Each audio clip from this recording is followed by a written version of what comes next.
صوفیہ کرام اپنی زندگیوں کے اندر مراقبے کے عمل کو اپناتے تھے، پھر کبھی کبھار خلوت میں جاتے تھے۔ یہ سارا عمل بھی کیا ہے؟ یہ بھی اسی خیال آگہی کی خاطر کیا جاتا تھا کہ وہ کچھ وقت کے لیے اپنے آپ کو زمانے سے کاٹتے تھے،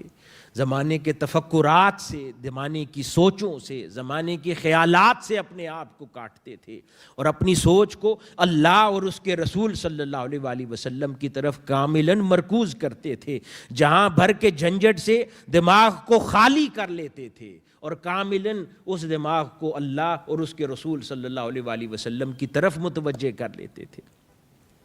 اور پھر خیالات اور اپنے خیال آگہی حاصل کرتے تھے، اپنے خیالات و وساوس پر آگاہ ہوتے تھے اور ان کی اصلاح پر اپنا وقت صرف کرتے تھے۔ در حقیقت یہی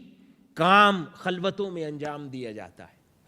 یہی کام مراقبے میں کیے جاتے ہیں، اور یہی کام اعتکاف کی ان 10 راتوں میں کیے جاتے ہیں کہ جب ہر سال رمضان المبارک کے آخری عشرہ میں شیخ الاسلام ہزارہا افراد کو لے کر 10 دن کی اس خلوت میں بیٹھتے ہیں، اور وہاں پر ان کو انوائٹ کیا جاتا ہے کہ اب سارے جہاں سے کٹ کر اپنے مولا کے ہو جاؤ اور خیال آگہی حاصل کرو، اپنے برے اعمال پر سوچو، برے خیالات و وساوس پر غور کرو، اور پھر ان کی اصلاح کی طرف متوجہ ہو جاؤ۔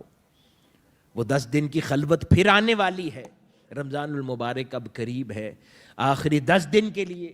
بہت ضروری ہے کہ جس نے اپنے آپ کو ابھی رجسٹر نہیں کیا تو فی الفور اس 10 دن کی خیال آگہی کے لیے اس خلوت میں رجسٹر کر لے،